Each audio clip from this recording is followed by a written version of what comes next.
My fiance, 24 male, and I, 23 female, have only been engaged for about 6 months and didn't want to wait too long, so we'll be getting married in less than 3 months. We are only inviting about 50 people, but decided to make our wedding as memorable as possible, so rented a villa on the mountainside for 10 days. The wedding will span over multiple days with a combination of ceremonies from both my fiance's culture and my own. The villa is near some scenic areas, hot springs, waterfalls, etc. So we have created an itinerary that involved all the invited guests and us visiting these places. We have already paid for a couple of the attractions, like bungee jumping, for the guests that wanted to participate. Everything from the clothing of the bridal party to the trips nearby, my fiancé and I will fully cover the cost. We both earn well, so this is something we wish to do as it will allow our families and friends to enjoy themselves without worrying about money. Well, my fiancé's older sister, I'll call her Allie, and her fiancé have not been able to come up with a decent wedding plan yet. They have been engaged for a couple of years, but do not earn as well as my fiancé and I do, so couldn't afford an entire wedding. Allie talked to us and asked if she could hold her wedding at the villa we rented on some of the days that we wouldn't be having our ceremonies and were going to go out instead. Most of the guests she wanted at her wedding are already invited, so it wouldn't be much of a hassle, and the villa is going to be decorated for our wedding ceremonies anyway, so it might as well be used for hers. She additionally suggested that the briding party's clothing could also be used for her ceremonies. In all this, she is willing to pay 40% of whatever the wedding was going to cost us. Up to this point, I was firmly against it, as those days were set aside for our guests to go out and enjoy themselves instead of being cooped up in the villa.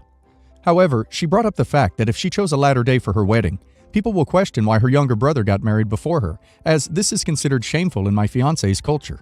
People might talk of my sister-in-law negatively and make rumors like her fiancé isn't serious about marrying her.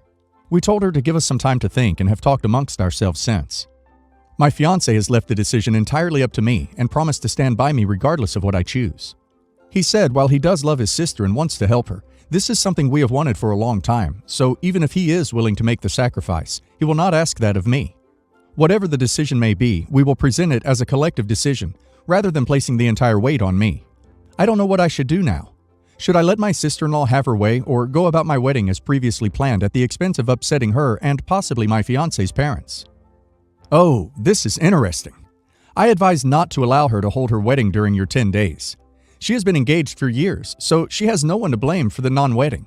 First, if you let this happen, you will never be able to celebrate your wedding as an occasion for you and your husband. Her name will be included for every anniversary. Second, I personally wouldn't want to have wedding pictures that look almost the same as my sister-in-law.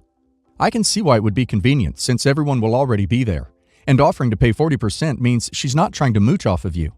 If you decide to allow it, I would make her choose different outfits for the bridal party. Having it in the same location is one thing, but everyone dressing the same takes away from your wedding. It's a hard spot she's put you in. Just go with your gut. I'm currently engaged to my partner of 4 years, and we are expecting our first. Slightly unexpected, due to a birth control issue, but will be adored regardless. Child in a couple of weeks. We live in New Zealand and have roughly similar asset levels going into getting married, so we weren't planning on getting a prenup. However, my grandmother, 98, has recently been very unwell and isn't expected to live another year.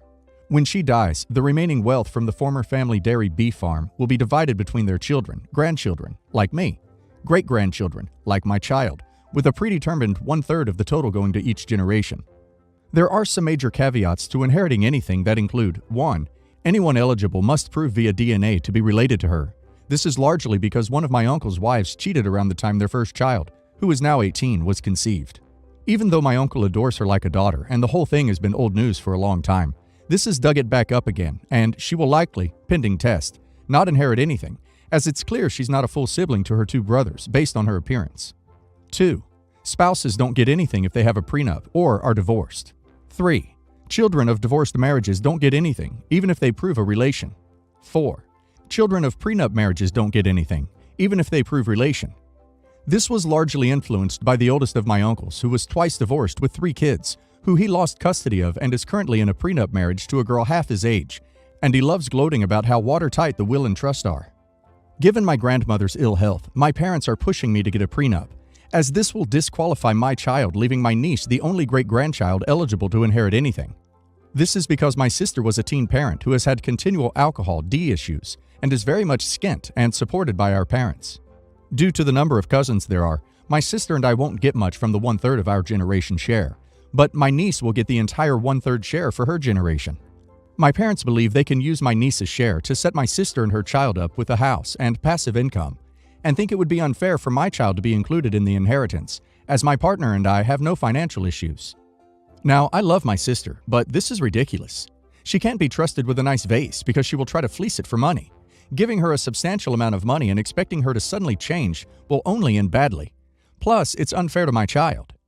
This has turned into a huge family argument, and I'm being called selfish by essentially the majority of my family. Am I the a-hole for refusing to get a prenup and making my child ineligible for the inheritance? Not the a-hole. It seems everyone is looking out for your niece and sis. There may be a situation or time when you guys may be in a difficult spot and might need that money in the future for your child. You've got to think, what is the best option for you and your child? And if that is a no to prenup, then stick to your decision. My immediate family is anyway. Multiple members of the extended family are pissed at my parents for supporting my sister and helping her retain custody of my niece, because if she was forced to give her up, then she'd become ineligible to inherit, and then the inheritance would be divided in half by generation instead of in thirds, which would obviously benefit my uncles in particular greatly. Not the a-hole. Your grandma has some weird ducking rules. Say your niece, well, sister, would stand to get $100,000. She'll still get $50,000. That's money she, your sister, has done literally nothing for. It's just bonus money. You were never planning on getting a prenup, by the looks of things, because you don't feel it's needed, etc. You definitely don't want to get one to intentionally disqualify your child from your grandma's inheritance. That your family thinks you should is also ducking weird. You could promise to put half into a bank account for your child to use once she reaches 18, 21, 25, whatever, and the other half to go towards expenses as she grows. If you're perfectly financially comfortable, then you could put it all away for her in something which earns interest. But honestly, your family has no right to the information about what you choose to do with the money your grandma is leaving your child. If you never wanted the prenup in the first place, and getting one would stop your child getting bonus money, don't get one. My 23 female, brother, 32 male, have always had a strained relationship. My brother is a devoted Roman Catholic with very conservative views. I'm a liberal lesbian. We have never seen eye to eye, but regardless of this, our fathers, 64 male, love has always been able to tie the family together. He worked extremely hard for his business and to provide a good life for our family, even when doing it alone. My mother passed of cancer when I was about 4, and he never remarried. Our estate is pretty large, roughly 4.2 million USD for each child after my dad passes. One of my father's wishes, in order to qualify for his will, would be to never legally contest or sue either sibling for their share of the will. The party who does forfeits their entire cut of the estate. This is on the first page of the will and was repeated to us several times. A few weeks ago, a cousin, 28 male, Lou, was at my brother's house just catching up when my brother admitted he planned on suing me for my inheritance. My cousin was even able to snap a photo of the engagement letter from the attorney when he wasn't looking and sent it to me. Needless to say, I was pissed. I felt hurt and betrayed in a way I couldn't even really understand. I told our dad immediately, who called my brother to confront him. My brother denied it at first, but admitted to it after my dad kept pushing him. My dad said how disappointed he was in my brother for doing something so slimy to his own sister. My dad then told me to get a good lawyer and then proceeded to call his attorney to let them know what happened. My sister-in-law, 31 female, who also doesn't like me, called, and as it turns out, they're expecting another baby.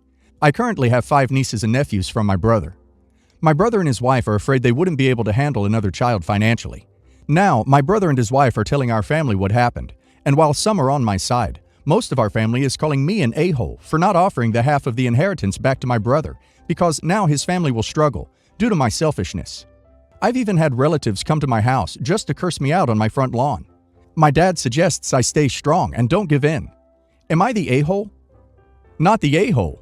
If your brother was getting $4 million, then he wasn't suing you because he didn't think he could afford another baby. The only logical conclusion then is that he was suing you purely out of his own bigotry and spite for you being a liberal lesbian. That being said, I would take part of that money that he is no longer getting and set it aside for your nieces and nephews' college education. Maybe set up some kind of trust where they don't actually get the money. They just send their college tuition, housing, and book bills to someone and they cut a check and pay the bill. That way, your brother can't take the money for himself or guilt them into giving him some. Not the a-hole. The unmitigated greed of your brother is unbelievable. 4.2 million, and him and wife think they'll struggle financially? Buy him a vasectomy as a goodbye present. This story is weird. Why was the brother going to sue? Theoretically, he's got to have a better reason than, I want the money. Also, Dad's a surprisingly active participant in this. Are we assuming he's going to be dead soon? Because 64 isn't that old. I'm not entirely sure what my brother's and his lawyer's angle on this was going to be, but it would probably have been claiming me as mentally incompetent for the fact that I've been to a psych hospital twice when I was a teen for depression-related issues. I also have a slight hunch that he would have used my preference towards women against me in court, though I am unsure of how. Also, my dad's not dead. He is older and gave us a scare when he slipped a few months ago and broke his hip. My father died last year. Beforehand, he showed me the final copy of his will. It was simple, 50% to me, 50% to my half-sister. I wasn't always close with my dad. Parents split when I was young, and as a result, I've never been close with my half-sister. She's much older than me. We've never lived together, and until last summer, we hadn't seen each other in 10 years. She has 2 daughters, one of whom I've never met. At this meeting, she did mention she'd hoped Dad would give something specifically to her daughters, but I shrugged this off as I knew he hadn't, and I assumed she must not have seen the will. A few months later, and upon sorting the estate, I'm waiting for her to send me some documents, including the will, to sign. I message to ask if she's received them yet, and if she can forward them to me. This message is the reply I get. I need to talk to you. Dad did want to leave something to the girls, but was too ill to sort it. Again, when shown the will and multiple times discussing it with him later, my dad didn't once say he'd wanted to change anything. Asking for clarification, and genuinely as calm a tone as I write this post, stating that he'd been through the will with me beforehand. I simply ask what exactly Dad said he wanted to change. From seemingly nowhere, I then receive this exact response. Hang on, what's your problem with this? I don't want the money. It would go straight into the girls' account. I'm surprised you are even doubting it. Think about it. Dad loved my girls and wanted them looked after. I spent a lot more time with Dad, so had more opportunities to discuss this. He even had their bank details in the care home, but I couldn't ask him to call the bank as he was too ill and too tired. Ducking hell, are you for real? Asking her to calm down, stating all I ever did was ask what Dad said and how much he wanted to give them. I eventually get clarification that they never discussed specifics.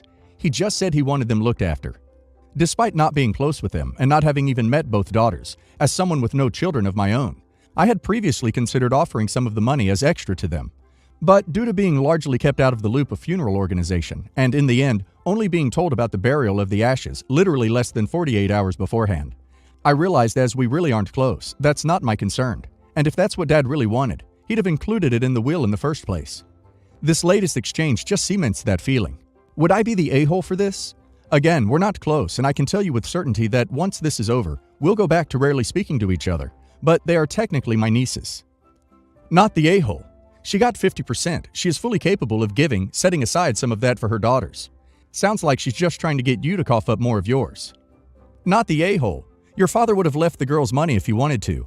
My assumption is that he split the estate in half, assuming your half-sister would take some of her inheritance and leave it to her girls instead of keeping it all to herself. You have no obligation to give away any part of your inheritance. His will was reviewed prior, and no changes were made. As you said, he never mentioned the granddaughters. Keep your money.